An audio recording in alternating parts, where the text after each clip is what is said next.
Bung Rocky, akhirnya Pak Jokowi secara tidak langsung ini sudah menyerah ya. Dia tidak bisa mewujudkan mimpinya untuk memindahkan ibu kota ke IKN. Ini dari berbagai pernyataan belakangan ini kita tahulah sinyalnya seperti itu ya. Tapi ini cara ngelesnya itu loh yang bikin banyak orang marah, terutama netizen. Kan dia mengklaim bahwa itu keputusan rakyat Indonesia, bukan ambisi pribadinya begitu.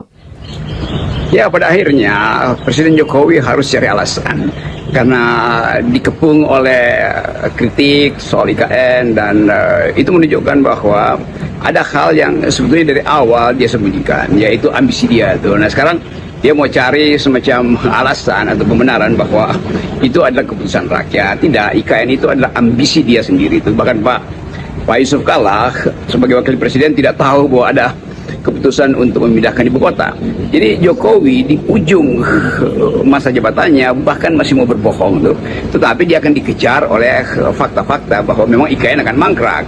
Apalagi kalau APBN yang 3.600 triliun dari Pak Prabowo itu tidak akan dialirkan ke IKN karena itu akan boros sekali anggaran. Dan diperlukan sebetulnya kejujuran dari Pak Jokowi bahwa itu adalah ambisi yang dia investasikan dan dia tanamkan untuk kepentingan popularitas dia yang sekarang justru terbalik, bahwa orang tidak lagi melihat IKN itu sebagai sumber sebetulnya sumber kemewahan atau sumber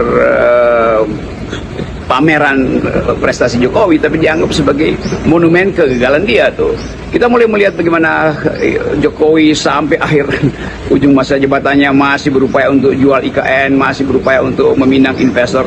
Tetapi kita tahu bahwa di belakang itu semua yang disebut sebagai jaminan investasi asing, semua itu adalah MOU, semacam ya basa-basi yang masih bisa dibatalkan karena semua investor itu menunggu pemerintahan berikutnya. Tuh, bagaimana kalau pemerintahan berikutnya Pak Prabowo misalnya tidak hendak meneruskan IKN? Jadi kelihatannya Jokowi seolah-olah pamer sesuatu yang tidak mungkin dia kendalikan lagi, dan kesempatan kita untuk mulai menilai bahwa Jokowi memang menyimpan banyak problem, dan problem yang paling utama adalah dia berbohong pada rakyat. Dia nuduh bahwa itu adalah keinginan rakyat, padahal survei yang dibuat oleh Kompas beberapa waktu yang lalu itu menunjukkan bahwa 80% penduduk Indonesia itu tidak menghendaki IKN. Jadi sebetulnya modus operandi Jokowi itu mudah terbaca, yaitu berupaya untuk menyembunyikan sesuatu yang pada akhirnya gagal, dan kegagalan itu harusnya dia yang bertanggung jawab.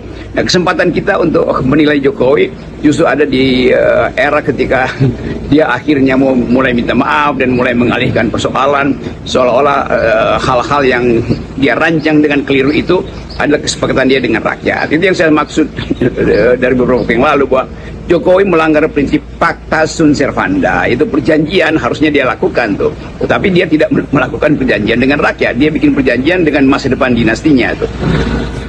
IKN ini kan tadinya dibayangkan oleh Pak Jokowi akan menjadi warisan yang monumental, dan rakyat Indonesia akan mengenangnya bahwa ini suatu di masa lalu ada seorang presiden bernama Jokowi dan kemudian berhasil mewujudkan pemindahan ibu kota ke IKN. Tapi ternyata ini malah akan jadi satu warisan terburuk dari ambisi Jokowi. Publik tidak ingin menghitung prestasi Jokowi. Publik ingin menghitung apa aja jenis-jenis kegagalan dan jumlah kegagalan Jokowi.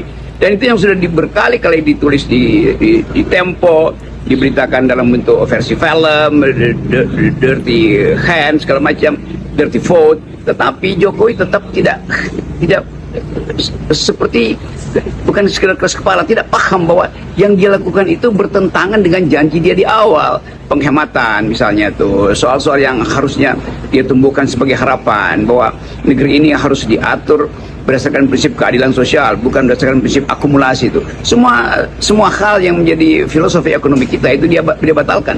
Padahal dia selalu menganggap bahwa dia adalah titisan Bung Karno. Nah, kita tidak mengerti di mana di wilayah ekonomi, di wilayah politik, di wilayah kebudayaan yang bisa menjaminkan kita bahwa Jokowi itu adalah anak ideologis Bung Karno. Nah, kemampuan berbohong ini yang saya anggap sebagai penipuan yang makin lama makin terbuka tuh.